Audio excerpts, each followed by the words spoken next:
Again, disclaimer, tonight's class is going to raise so many questions. I hope we answer all of the questions. Okay, and the questions are going to come up. It's not the questions that I'm going to ask in the class. It's questions that are going to come up from stories that we're going to share. It is just a wild class. There's no other way to put it. All right, let's begin. Let me get my recorder on. Anything before we go on the record? No? Hey, David, good to see you. Welcome. Did you get the email? I did. Did it come through? All right, excellent. Good. All right. Ladies and gentlemen, welcome to Torah Studies, a class that will raise some eyebrows and hopefully answer some questions and be inspiring at the same time. All right, so let's begin. I got to give a little context before we get started. Context number one. Torah portion this week is Vayechi. Vayechu? No, Vayechi. And Vayechi is the last portion, the last Parsha of the book of Genesis, the book of Bereshit.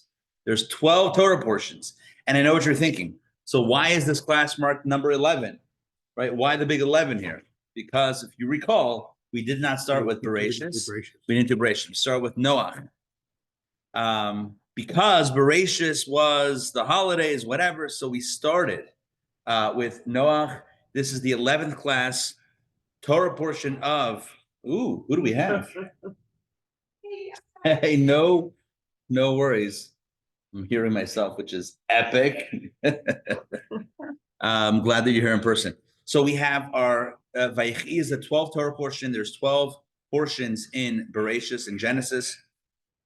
And this formally, no worries. This formally will close out the book of Genesis. Of course, the next book is Shmos, which is Exodus, which speaks about the Jewish experience in Egypt, slavery, Exodus, freedom.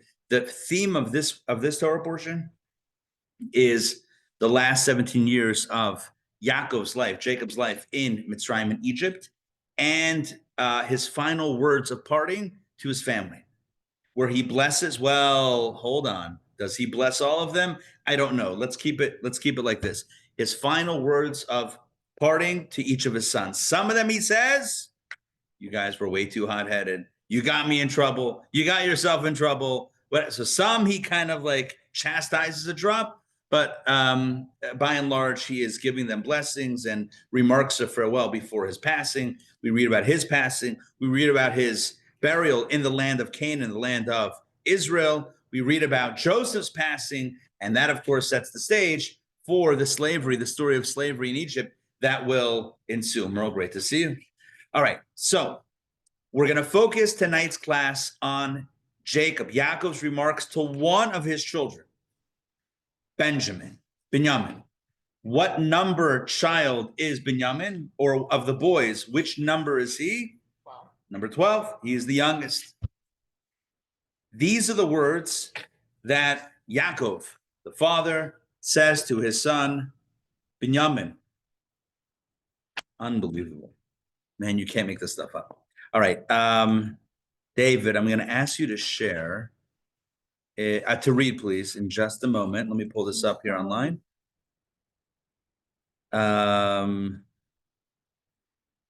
Here we go. Is somebody at the door? Oh, okay, cool. All right, David, if you don't mind, please jump in text number 1. Benjamin, a praying wolf, in the morning he will devour, plunder, and in the evening he will divide the spoils. Thank you. Have you ever seen like depictions of the 12 tribes as animals? Have you ever seen that? It might be, hey guys. On their flag, each of them had an animal and a color. Yeah, an animal, a color. Come on in. An animal, a color. Sometimes in stained glass windows of synagogues, you'll see this. You'll see like animal depictions. Thanks. You'll see like animal depictions. So, thanks. So, everyone's opened the door for the next one. So, in this week's Torah portion, in the last moments before his passing, Yaakov calls Benjamin, his son. He calls him a praying wolf. If you're not reading, if you're just listening, no, it doesn't mean a wolf that's davening. Different type of praying. right? This is a wolf that is praying in the sense. Hey, Ramon, good to see you. This is a wolf that's praying in the sense. The wolf is, how do you define praying? How would you define praying? What's praying? Hunting, right? Hunting, catching, snatching, right? As they say in Yiddish, capping, right? Grabbing. A praying wolf. And the text continues. I know you just read this, but just to kind of emphasize a few things. In the morning, he'll devour plunder. The evening, he'll divide the spoils. So there you go. Now, if you were to stop here, if we were to stop here and ask you a question, what's he telling his son? What kind of, is this a blessing? Is it a prophecy? What's he telling him? Benjamin, you are a praying wolf. In the morning, he'll devour plunder. In the evening, he'll divide the spoils. What does that mean? What does it mean to you? He's going to provide for his family. Okay, good. What else? Calls him a wolf. And I destroy his enemy. Destroys enemies. Okay, what else? He's eventually gonna hang out with a lamb. Oh, excellent. The wolf will lie with the lamb. Excellent. Excellent. Okay, fine. So this is what we have. So there are a number of commentaries that explain what it means when the father, Yaakov, calls his son, Binyamin, a praying wolf. What does it mean? What is the implication? We have here comments in text 2a from the Midrash, text 2b from another Midrash. We have multiple Midrashic interpretations, and then we're going to circle to Rashi. Of course, as you know at this point, this series focuses on studying the Parsha according to the insights of Rashi. But part of the way we're going to set up tonight's discussion is look at what some other sources say, and then try to figure out why Rashi says what he says specifically, and not what the other, what other sources talk about. All right, Belinda, please read text 2a from the Midrash, and here we have one interpretation of what that means. Saul plucked the kingdom, as the passage states. Saul captured the kingdom. Okay, so one interpretation of the Midrash of Benjamin a praying wolf is that this is a prophecy. It's foretelling the future. You see, there's going to be someone from the tribe of Benjamin, namely Shaul HaMelech, King Saul, who will pluck the kingdom. Now, does it mean that he plucked the kingdom?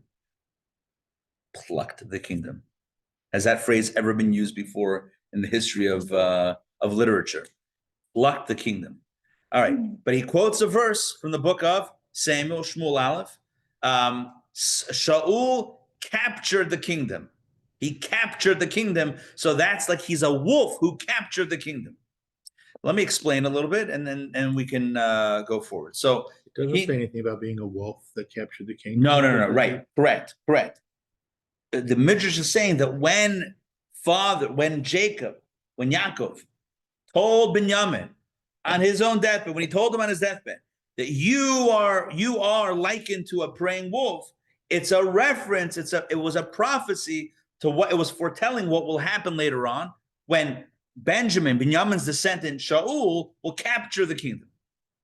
What does it mean to capture the kingdom? So most commentators understand that verse from the book of Samuel to mean that it was through his wars and through his efforts and through his kind of defeating the enemy and his strength and his power and his might that he grabbed the kingdom. He took the kingdom and he, kind of seized, not like he seized control. Materialistically? Say it again. Militarily? Yeah, not that he created a coup and stole the monarchy away. There was no monarchy before him. He was the first Jewish king appointed by God, appointed by the prophet Samuel, anointed by Samuel, etc. So it's not like he stole it. We're not suggesting he stole the kingdom, but more of that, the idea that he kind of captured the heart, captured the minds of the people, and he also kind of solidified the Jewish presence in the land with his wars against the enemy. So it's not a military taking. It's more of a... But it might have been through his military actions that he kind of he captured the kingdom. Maybe you could say he captured the loyalty of the kingdom, something like that. Okay, so that's one interpretation. That's what the Midrash says. Let's continue.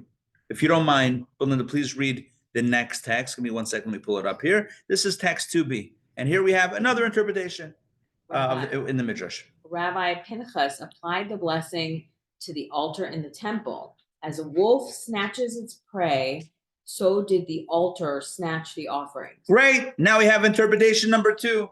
It's a reference to the altar. What's the altar? The altar is known in Hebrew as the Mizbeach, the holy temple. Even before the temple, there was a Mishkan, but the holy temple in Jerusalem, it was built on the land belonging to the tribe of Yehuda of Judah. However, the altar in the temple, there was a small strip of land that extended from the tribal territory of Benjamin and that ran underneath the Mizbeach, the altar where they brought the offerings, and thus the altar was in the territory of Binyamin. And so, according to the second interpretation in the Midrash, second interpretation is that what is Benjamin is like a wolf. It means that in his territory, in Benjamin's territory, will be the altar and the holy temple, right? That will be the space, the land upon which the altar was placed. And the altar snatches the offerings. What do you mean snatches the offerings? Once you bring an offering, put on the altar, you can't take it back. And so Right? these are midrashes on Rashi's commentary, or just No, on the verse itself. Yeah, good question. It's on the verse itself. The verse in where Jacob, the father, tells Benjamin, his son, Benjamin is like a praying wolf. What is that? How? What does that mean? He's not talking about him individually. He's talking about his descendants or his tribal territory. According to one, it's a reference to Shaul, who kind of grabbed the attention of the people, etc. According to a second interpretation, it's a reference to the altar, which grabs the offerings. By the way, I will tell you just a note anecdotally, somewhat related to this. I mean, definitely related, but somewhat even maybe helping us understand this. Our sages tell us, our tradition tells us, that there were 2 fires on the altar. When somebody brought an offering, there was a fire. There was a man-made fire. The Kohanim had to literally be stoking the altar all day, all night to make sure there was enough wood. It never extinguished. The fire on the altar never went out. It wasn't allowed to go out. It had to always be burning. So constantly, but at the same time, it also says that when somebody brought an offering, a fire came down from heaven to consume the offering. You could see it was in the shape of a lion, actually. It looked like the appearance of a lion. I'm thinking kind of like how clouds look like things. Maybe the fire looked like, it wasn't like an actual lion, but it kind of maybe had that look.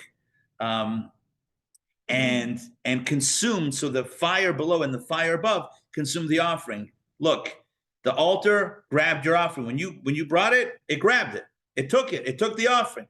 So that's the reference according to this the second midrashic understanding, how Benjamin is likened to a praying wolf, meaning that the offering was taken by the altar, and the altar was Benjamin's territory. And so it's a prophecy for the future temple and the future altar that will be built on Benjamin's territory. So either it's a positive prophecy or foreshadowing of Saul's monarchy, or it's a positive foreshadowing of the altar that would be built in the Holy Temple and its role in Jewish life and service. I like the idea that part of where you said there, the temple, and it's in Judah's land, and part of the altar. We went there because it says he divides the spoil. So that kind of interesting. makes sense then.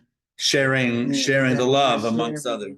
I like that. Maybe divide the spoils could also be the priest would divide when you brought a sacrifice. Just thinking, I don't know. I like what you're saying. Another idea maybe that they divided the spoils of the offering. The Kohanim would share a little bit. Dave, what were we saying?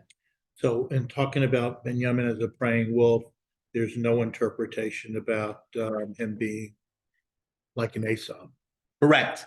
Thus far, it's only been about future people or future events. Correct. And in a positive light. In a positive light. Comes along Rashi. Because if I see something called a praying wolf, it doesn't have a positive connotation. Right. I think of someone like Esau, who was always out cunning, treachery.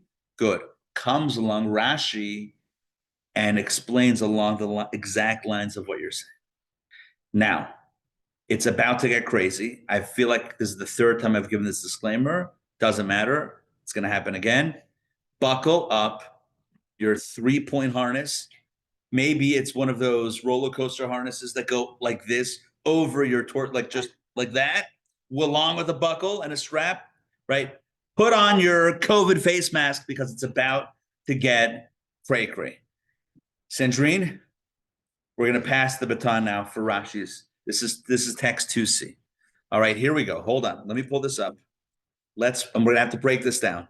Comes along Rashi, by the way, just timeline-wise, Midrash is from the era of like the Mishnah. This is like the first few hundred years of the Common Era. Rashi lives in the 1000s, 1040 to 1105, you see there in his bio. So Rashi lives 800, 700 years later after the Midrash.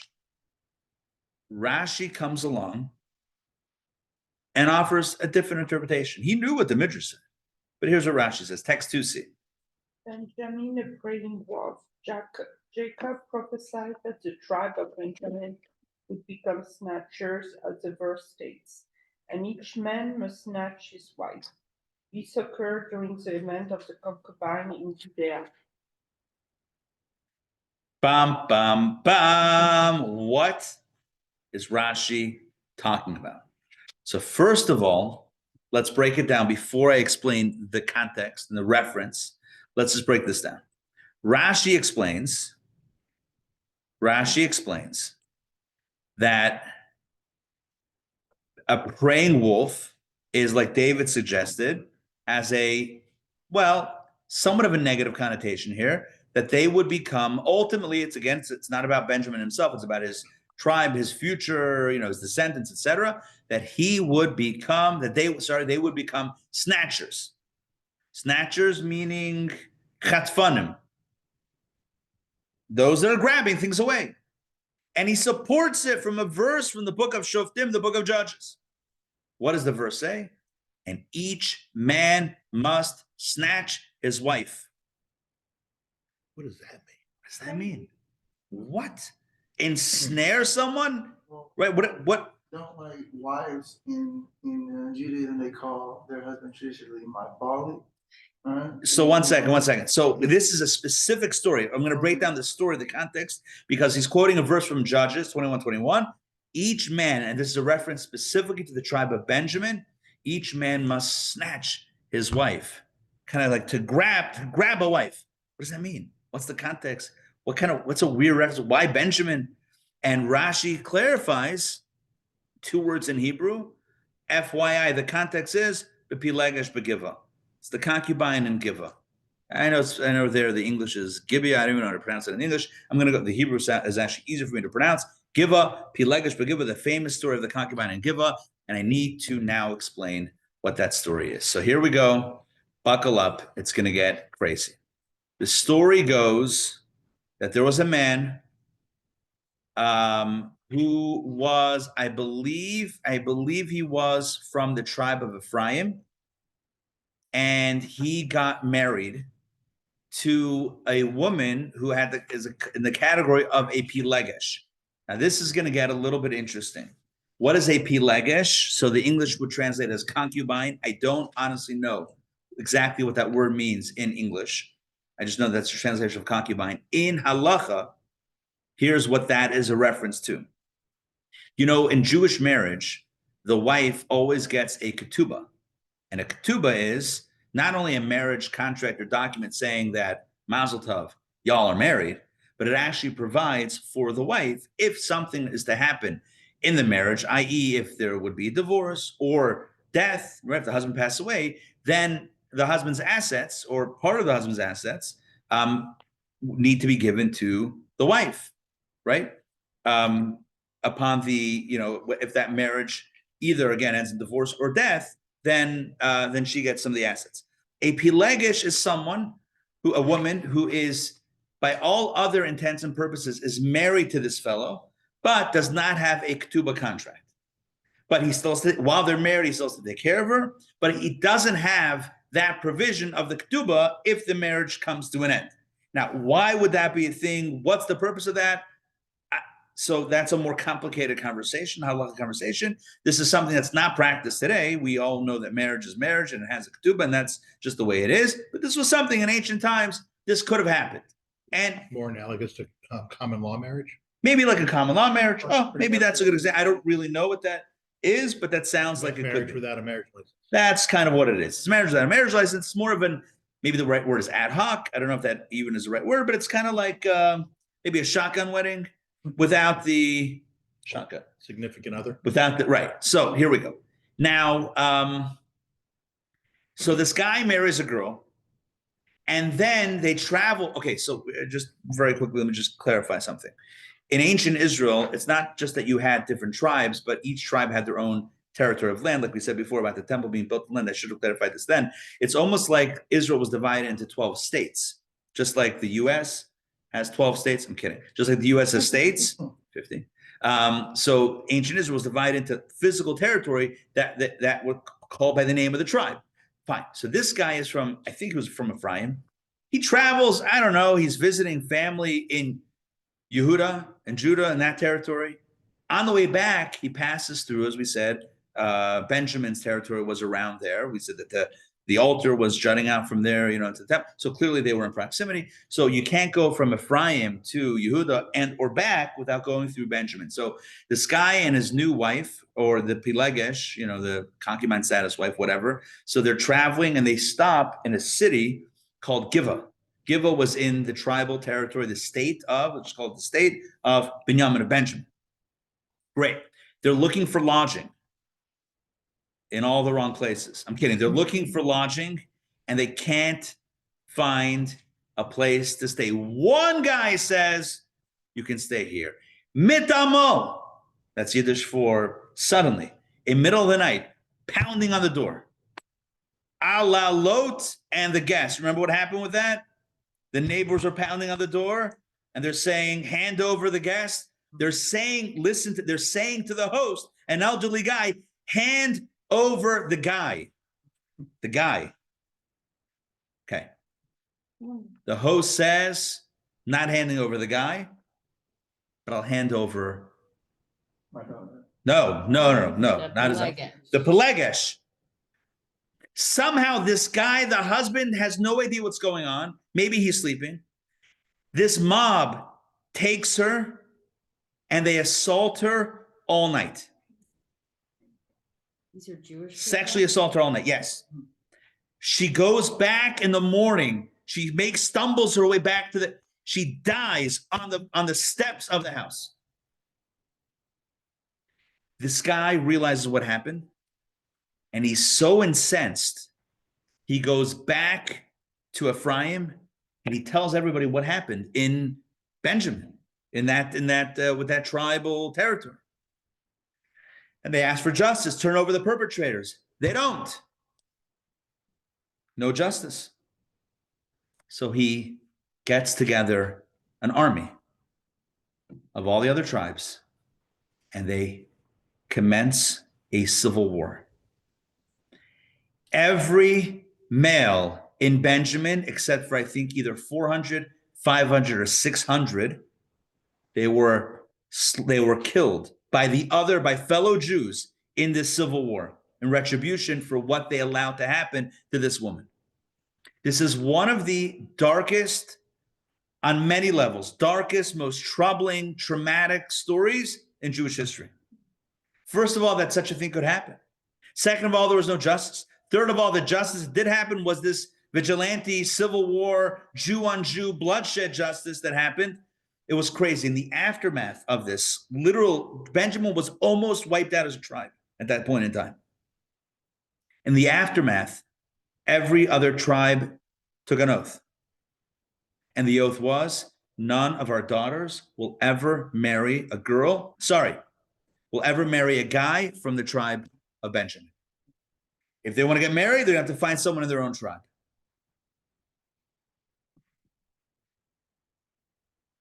You with me on this so far? Was it only Ephraim or were other tribes? Other tribes. All of the other tribes banded together behind this guy and behind the tribe of Ephraim. They said, this is such a thing. So the remaining. Allah, Shimon, and Levi. Such a thing cannot happen to one of our daughters. This is not okay. Not only did it happen, but the tribe of Benjamin was not turning over anybody. They were blocking justice. That's the case. It's war. What's that happen? Like, nah, I don't just or condone it, but given that, the laws that they would have been following at the time, I see why it was like, well, you're not giving justice then. They took it into their own every hands. male here is subject. Is complicit. It's very similar to the Dina abduction story, although in this case it was tribes on tribe. Yeah. So the remaining men Yeah. are unmarriable, like they're By the other by tribes. the other tribes. Correct. So they have no other choice. They have to marry girls from within. From their the- tribe, which is not like, it's not necessarily their own family, but tribes were large. Within their tribe. Within the tribe. Yeah. Okay. So what happens then? What happens after that is time passes. And you know what they say, time heals wounds. And at a certain point, the thought was, poor guys, they need to get married. For some reason, I guess there weren't enough. It doesn't really make sense. If so many men were killed, you would imagine that and I'm sure they didn't go after the women. Well, maybe Yeah. they didn't want to marry any of the Benjamin men. Maybe the women were like, we're not, yeah, exactly. So, but at a certain point, the other tribes had a bit of compassion on them. And they said, I mean, what do we do? There's a ban now. Can't rescind the ban. The ban, sorry, not the ban. The ban. So what they did was, they kind of said like this: it's not going to be an official,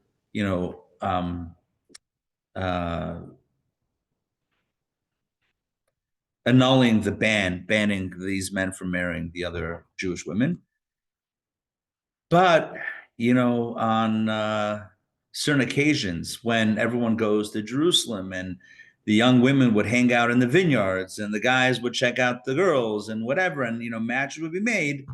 If a Benjamite guy sees a girl not from the tribe of Benjamin and he snatches her, not another abduction here, but he kind of, it kind of happens. Sweeps her off her feet. Then we're going to look the other way and it's going to happen. That's the verse that Rashi quotes. This was all a preamble to explain what Sandrine read in text 2c. Let's read that Rashi one more time, and now you'll see, hopefully, what it means. Right? Let's try this again. So text 2c. Benjamin, a praying wolf, says, Rashi, Jacob prophesied that the tribe of Benjamin would become snatchers, as the verse states, and each man must snatch his wife. In other words, it's not going to be in a straightforward fashion. If it happens, if he sweeps her off her feet, etc., then we're going to allow it, or at least we're not going to block it. And this occurred during the event, or maybe more precisely, in the aftermath of the event of the concubine of Gibeah. Let's turn to text number 3. Okay, here we go. Text 3. Ramon, please read this one, which gives us, again, a little bit of the scriptural background of what I quoted outside, but here you can see some of the verses. The men of Israel swore in Mizpah, saying, no man among us will give his daughter to Benjamin for a wife. The people came to Bethel and sat before God until the evening. They raised their voices and wept profusely. And they said, why, O God, God of Israel, has this come to pass in Israel, that one tribe of Israel should be missing today? So even, thank you, that's when they made the initial ban. Even when they made it, they were broken by the fact that they had to make it. So when it came a little bit later, and I don't know what that timeline looks like, but they kind of, looked the other way. But by the way, I do need to tell you that ultimately, at a later point in history, that banning the tribe of Benjamin from marrying into the collective community of the Jewish people, that was rescinded. It was eventually rescinded. No need to snatch, your wife from the vineyard, not literally, but like, right, because the ban was rescinded. The day that it was rescinded was Tu B'Av. Have you ever heard of that day, the 15th of Av, which is a very special day? It's the Talmud says that the day of the 15th of Av, Tu B'Av and Yom Kippur, those are the greatest days. There are many reasons given why Tu B'Av is a very special day. Many things happen on that day. One of the things that happened on the 15th day of Av is that the ban against Benjamin, kind of ostracizing them, was eventually lifted, and it was on that day. So it usually falls out. There's no specific date. It usually falls out in August, like late summer. All right. So here we go. Interesting, it's just a few days after Tisha B'Av. Correct. It's almost like you go from the darkness to the morning to the full moon. The 15th is always a full moon of Av. So it's the glory that shines after the darkness, which is always the brightest. Now, That's not the same time when there was always the time where the women would pick out like the Sadie Like Hawkins. Valentine's Day of Yes, it Judy is. calendar, That's one of the things. Sadie Hawkins Day. I don't know what that is. where The girls girls pick pick the guys. boys. Yeah. So they wear the white dresses, they go out to the field, etc. Okay. So that was also the 15th of Av. Now, I have a few questions. I'm sure you do too, and I sound like Mr. Rogers. But I do have some questions on Rashi. Number one, a comment, and the comment is, whoa, that's a heavy story. And Rashi is kind of like pulling us into a bit of a dark tale, a sad tale, a heavy tale, but here we are. And the first question I'm going to ask is, there were so many easier ways to explain the verse. King Saul, yeah, he captured the hearts of the people. Great, like a wolf. The altar captured the offerings like a wolf. It's like, rated G for all audiences. Comes along Rashi and says, you know what we're talking about here. You know what he means. Praying wolf, that's the reference to that dark, crazy time when Benjamin almost was eliminated and the guys only were able to surreptitiously get married because it was an official ban. That's what that is. I'm like, why would you go there, Rashi? Like, yes, that story happened, and who knows? Maybe that was what he was referring to on his deathbed, Jacob, on his deathbed. Maybe that's what that was. Was it somebody there? Just talk. Okay, thanks for me. I heard this one, I think. Yeah, thanks. So yes, that may be true, but like Rashi, you have a selection, you have options in your commentary because everyone's got options. Why would you choose, of all the options, that option? There are more questions, and we can ask even more technical questions. Hey, good to see you. We can ask more technical questions as well, but that's probably the biggest and strongest question that comes to mind. What in the world?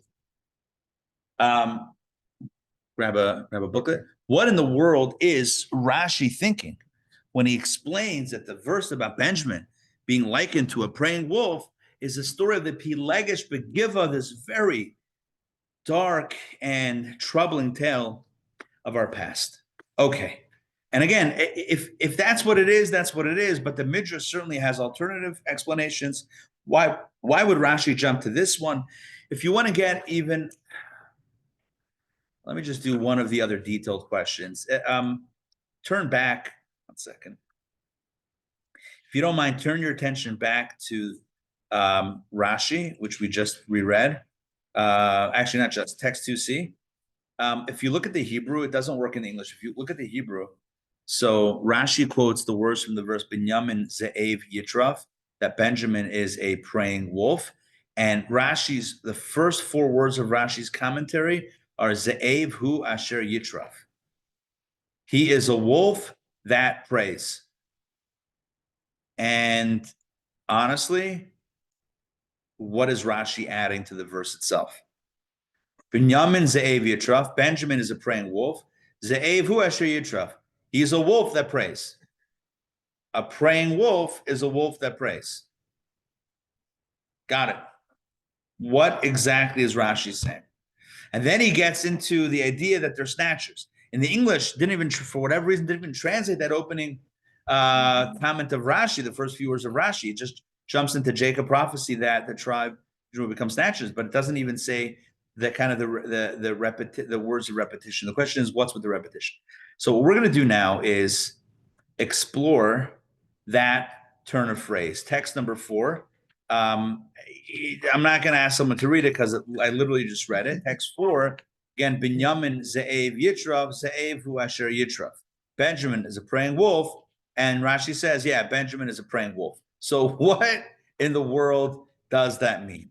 To understand what Rashi is adding and what Rashi is saying is to understand that Rashi is often referencing previous Rashis. This is something that we've learned in the last, over the last few months of exploring Rashi in depth. Rashi is relying on the fact that we have a good memory of his commentary.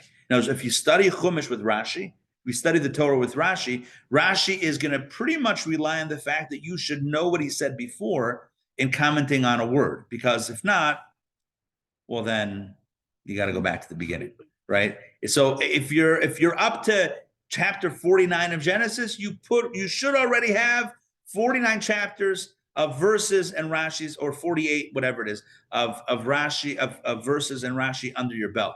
So Rashi is saying, what does it mean that Binyamin is a praying wolf? It means that he's praying, Yitraf. What does that mean? We have an earlier Rashi that clarifies. Jason, can you? It's a very short one. If you don't mind, read text number 5. We'll get you in. Torah kata. To pray means to snatch. There we go. This is going to be a key Rashi. Thank you. Rashi, way earlier, 40 plus chapters prior, in chapter 8 of the book of Genesis, Rashi explained there that taraf, to pray, means to snatch, to grab. In Yiddish, we would say to chap, to grab. What does that mean? It means to take something that's not necessarily yours. You don't snatch something that's yours. You snatch something that maybe is not exactly yours. You snatch it. This is why Rashi does not use the explanations that the Midrash uses. With this opening line of Rashi, he's already established why he's deviating from the Midrashim. Because in both interpretations of the Midrash, no one took something that didn't belong to them. Shaul HaMelech did not take a kingdom that did not belong to him. God gave it to him, and the prophet Samuel anointed him. He didn't snatch away anything. He didn't take anything that wasn't his. Nor did the altar take something that didn't belong to it. Every offering that was brought by someone who offered it to God. It wasn't that the altar took something away from anyone. So if you understand the praying wolf with an E, not davening, the praying wolf means that it's snatching something away that does not necessarily belong to it. It can't be Saul, cannot be Saul, nor can it be the altar. Saul didn't take anything away from, now he captured the hearts of the people, but he didn't take away the kingdom from someone, from anyone. He was given the kingdom. The altar was given the offerings, didn't take away the offerings. Holding on to something is not the same as snatching it away from someone else. So Rashi, therefore, because he understands praying to be snatching and snatching to mean the idea of taking something away that's not necessarily rightfully yours, he says the only explanation must be is that this is a reference to that very troubling story, the story of the Pelegish Begiva, the concubine in Giva, who was herself taken, assaulted,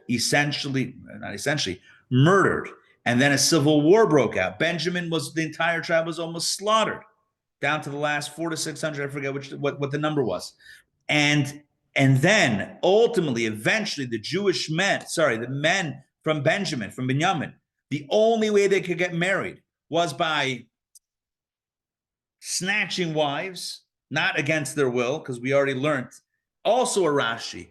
In this class around this table, we learned that a woman, Jewish law, can only get married with consent. Remember when they asked Rebecca, right, Rivka, if she will go with Eliezer in marriage to Yitzchak, right back with Eliezer to Yitzchak. They asked her and she consented, and I'm pretty sure we had this conversation around this table. Maybe I'm misremembering, but the idea that marriage can only happen with, maybe it was a different setting, okay, whatever, it was a different class, but that marriage can only happen with consent. If that is the case, then clearly the snatching of the men of Benjamin was not without consent, but it was against the law. There was a rule that said the men of Benjamin cannot marry.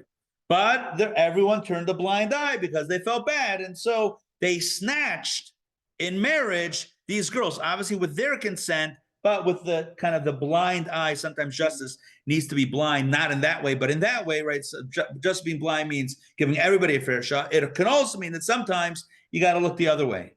In reference to like the snatching thing, like my generation, we say you pulled a girl, so it's almost the same thing. It's like you. There you go. But it's a little right. But it's a little bit different here. It's not only that you pulled a girl, as you said, which I like that phrase. It's not only that. It's that it was at that point technically against the law. There was an edict that was passed that you can't marry these guys.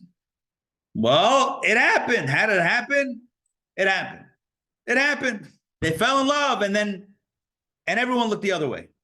So Rashi says the fact that we're using the phrase that Benjamin is a praying wolf, and praying means snatching, it can't refer. I asked the question, why doesn't Rashi use easier interpretations from the Midrash? But it can't be Saul. He didn't steal anything. He didn't snatch anything away. He was given the kingdom. It can't be the altar. It didn't snatch away the offering. It was given the offering. These guys, they weren't given these girls. They had to somehow make it happen. And they made it happen. So Rashi uses a scenario as his explanation where the men of Benjamin were acting in a way that was, again, it wasn't, no one stopped them, but it wasn't exactly according to the measure of the law as it was at that time with that edict against those marriages. Now, you guys with me so far? Let's go deeper. Okay? So that's all kind of level one. I know there's a long level one, but that's still level one. Level two. We can understand level two by looking a bit deeper into the concept of teshuvah. Yeah, one of our favorite themes, especially around the high holidays, but we're bringing it up right now. What is teshuvah? Teshuvah is literally translated as to return. More precisely, it's used in the context of repentance. And vis-a-vis the story that we told tonight of the concubine in Giva, the Pelegish Begiva, and the Benjaminite, that's a mouthful right there, and the men of Binyamin and their story, we can understand a deeper understanding of this. The tribe of Benjamin, we read before, even the other tribes that banned them from marrying into the rest of the Jewish people, they cried and they mourned and they were despondent over the fact that here we've had to cut off a tribe. It was clearly a very painful moment, a very painful experience. And by all accounts, the men that remained from the tribe of Benjamin, by all accounts, they felt incredible remorse and they engaged in a process of teshuvah. And in doing so, they achieved what we teach about teshuvah, the idea that teshuvah doesn't just get you back to where you started, but it propels you even higher than you were initially. To explain using a sports analogy, let's use a football analogy.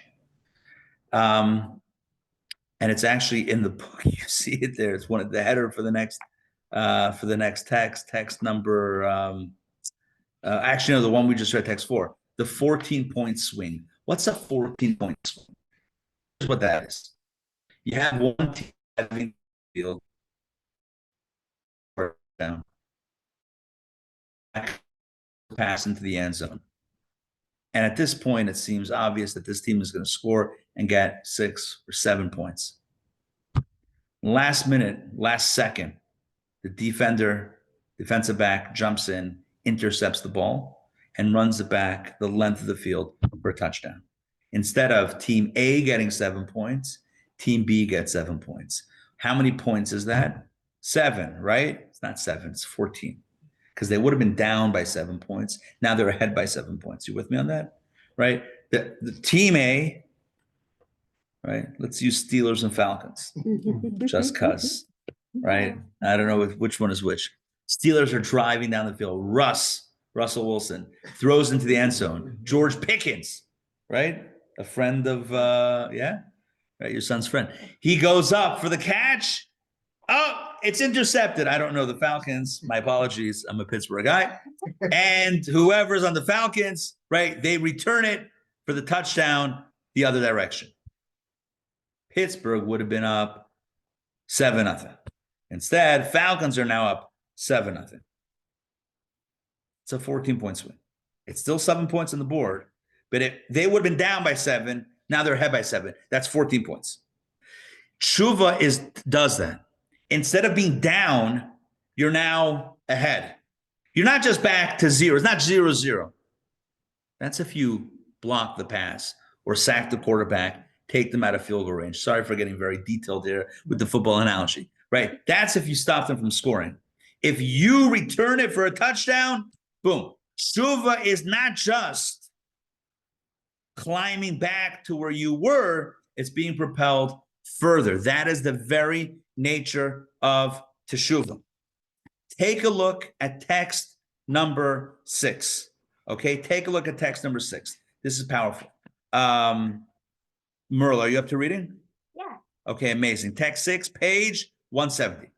The unfortunate, unholy episode of the concubine in Gibeah warranted genuine repentance. It was not enough to return to ordinary good behavior. It was necessary to cancel out the negative behavior. The Benjaminites who survived the war repented wholeheartedly. They regretted their past and made positive resolutions for their future openly and publicly. As the entire nation knew of their sins, so did everyone know of their repentance. Everyone knew that they successfully overcame their sinful predilections and transformed them into merits. This is why the tribe of Benjamin was completely restored and reinstated into the nation of Israel. Their repentance repaired the nation's integrity. Thank you. And look at that last line of the middle paragraph, right? The last few words of that sentences, they successfully overcame their sinful predilections and transformed them into merits. That is going from a liability into an asset. It's not just eliminating the liability, it's turning the negative into a positive, the -7 into a +7. That is the 14-point swing. That is the nature of tshuva done right in general. And that is specifically, as the Rebbe says in this text, in text number 6, that is what they experienced at that time. This leads us into an incredible understanding of what it means that Benjamin is a praying wolf, a deeper understanding of what Rashi is saying. What does it mean that Benjamin is a praying wolf? And what does it mean that he's snatching something? And what does it mean that's connected to the story? Here's what it means. You ever hear of that phrase, snatching victory from the jaws of defeat? It's exactly what happened here. Benjamin was down and out. They had committed. I mean, I told the story before in detail. Could you think of anything worse? It's kind of hard to imagine. So how do you transform something like How do you do that tshuva, Yeah, you're asking? yeah. Like, how do you actually do that? I don't know. It's a lot of hard work. It's a lot of contrition. It's a lot of looking in the mirror. It's a lot of accountability. It's a lot of being honest and right and doing the work. Not just to eliminate it, but to turn it into To turn it into a positive. This is what we call, again, snatching victory from the jaws of defeat. And look at the word that I used. Snatching. What it means to snatch? It means to take something that doesn't make sense. Ordinarily, it would never make sense that you have that. How could you have that positivity from such a dark experience? And yet, they were able to find that. Let's take a look. Dasi, please read the next text number 7. Benjamin is called a praying wolf because he preyed on his own beastly impulses. By doing this, he snatched and drew down levels of holiness that were otherwise beyond his reach. Look at that. What was the prey? What was he preying on? Again, this is not grabbing it. There's a bit of a different twist to it. He preyed on his own beastly impulses to destroy them, and thus climb to a higher level to bring down levels of holiness that he otherwise would not be entitled to. This idea of tshuva is you're standing on a podium, and the question is, how did you get there? How did you get there on that podium? You were all the way in the lowest of lows. You were in the lowest of depths. And here you are on the podium, on the greatest of heights. How did you get there? Snatching victory from the jaws of defeat. It's an incredible thing. Benjamin's turnaround from being the pariah of the tribes, from being a tribe that was hated by the other tribes, that was almost very close to being decimated completely by the other tribes, to come back and be reaccepted. And not only reaccepted, but reconstituted as a good standing member, tribal member of the Jewish people. That constitutes a climb from the lowest of depths. It's almost, to me, reminiscent of the story that our sages say about, I'm not going to get too deep into this, but many of you are familiar with this, with the sons of Korach. B'nai Korach lo mesu. Remember Korach? The guy who was the rabble rouser. That's the only time we've ever heard that phrase used, by Korach. Whatever. He was the guy who was causing trouble. Thank you. We need a buzzer. Right. He was a guy. It would be kind of cool if we had an electric buzzer. We've got to work on that. He was a guy who was tried to overthrow Moses and Aaron, a coup, a mutiny. And what happens? His entire family gets swallowed by the earth. Swallowed by the earth. Ubnei Korach lo mesu, but the sons of Korach did not die. Rashi says what happened? The earth opened, but a platform. They had an elevated platform with a balcony with a view, very warm down there, opened up for them. And they were able to be spared from the fires of Gehinnom. And eventually they came out and they married. There's a psalm, in the book of Psalms, Livnei Korach Mizmor Shir, a song from the sons of Korach. I mean, what do you do when you're in such temperatures? Maybe you sing. Maybe you compose songs, right? Until you can get out. The message is everyone can do tshuva. You can snatch victory from the jaws of despair. It's never too late. This is the message of Pilegesh Begiva. The darkest, I can't imagine a darker time. And yet they rebounded, they came back. That's why, that's the deeper reason of what Rashi's saying. That's what Jacob was telling his son, Binyamin. Never give up. Benjamin, even when it looks like you're down and out, you can still grab something that almost doesn't belong to you. A better future that doesn't make sense that you should have, but you can grab it. You can chop it. You can earn it. You can engage it. You're going to have to work very hard. From where you were to where you have to work very hard, but you can attain it. You can achieve it. You can get there. Never write yourself out of the script. Never write yourself off. Never say, my character is out. Season 3, I'm not in it. First 2 seasons, but after what I did in season 2, I'm out. I killed off my character. Never write yourself out of the script. Be a wolf. Grab something that's not exactly yours. Take a look at the next text. Mira, please read this one. It's heating up. Number 8. This is heating up. Text 8. In its most complete sense, repentance is not just canceling the negative, but transforming that darkness to light. The undesirable behavior is transformed into holiness. Accordingly, they express repentance through plucking, and each man must snatch his wife. The ordinary consent-seeking approach to marriage would not suffice for them. Their unique situation demanded an unusually intense and powerful plucking approach, one that is expressed through swiftness and transcendental absent-mindedness. Okay, so this is a situation where whoever translated this, I don't know what they were thinking, because the phrase transcendental absent-mindedness, those 2 words sounds like a word generator and the name of my new band. And we play Tuesday nights after Beis Medrash night at 10 p.m. We play down on Roswell at that little dive bar. Yeah, join me for, we're a cover band called Transcendental Absent-Mindedness. I don't know what that is, but here's what I do know. What I do know is that what the Rebbe is saying is that sometimes things can't make too much sense.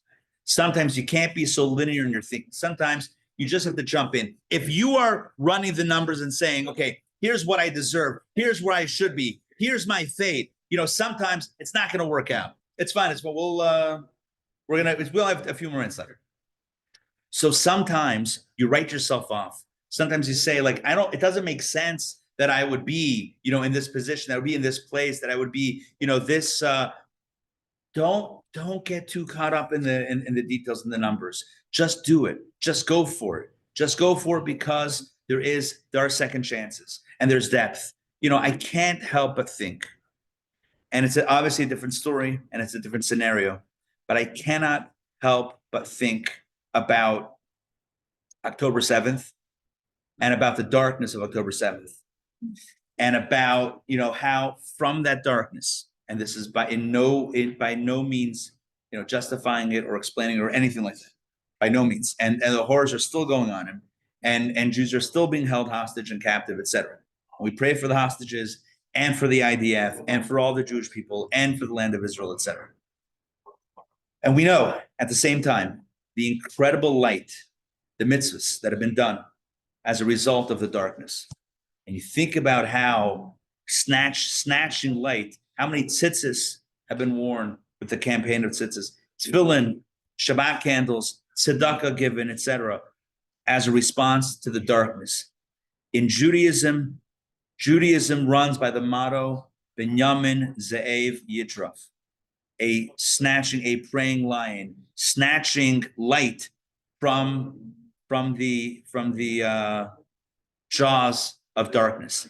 That is our calling. That is our mandate. # we are all Benjamin.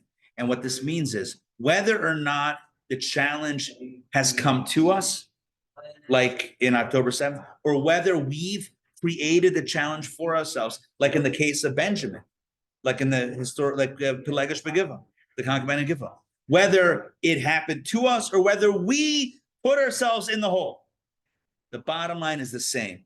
There's always a way to extract ourselves. There's always a way to climb out. There's always a way to rise above. There's always a way to reclaim. There's always a way to rehabilitate. There's always a way to create more light, more intense light, despite the darkness that we have found ourselves in. And my friends, this is the message. This is the positive message that we take from this week's Torah portion, from this verse, from this Rashi. Never write yourself out. Never write yourself off. Never write the other guy off. Believe in the power of second chances. Believe in the power and the predominance of light over darkness, the ability of the power of goodness over evil, the ability to climb up and to claim something beautiful, even when it seems like the script should be something negative. This is, I can't think of a better way to end a book of the Torah. Traditionally, as we conclude in the synagogue reading, the Parshat reading a book of the Torah, we say Chazak v'nischazek, which means be strong, and may we be strengthened. And the message is, we say individually, be strong, and collectively, may we all be strengthened. And I think there's no better message of empowerment than what we learned tonight. Never write yourself out. Never write our people out. Never write destiny out. Always believe that there's a chance to climb up, a chance to reclaim the light, a chance to grow from the darkness. Pelegish Begiva, the story that I told before,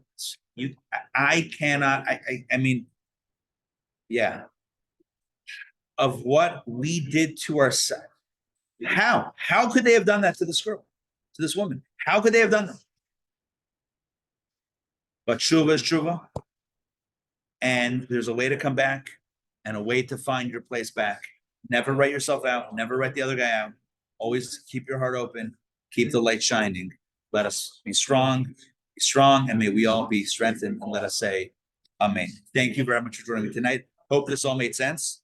There's a few texts that we didn't cover, but you can look at them in the book. If we go back to the original Pasuk, Yeah. How does the concept of plundering at night and dividing up, plundering the day and So the rest of the dividing the verse, spoil? where does the rest of the verse come in? Yeah, The Rashi would say that's other references, 3 different references.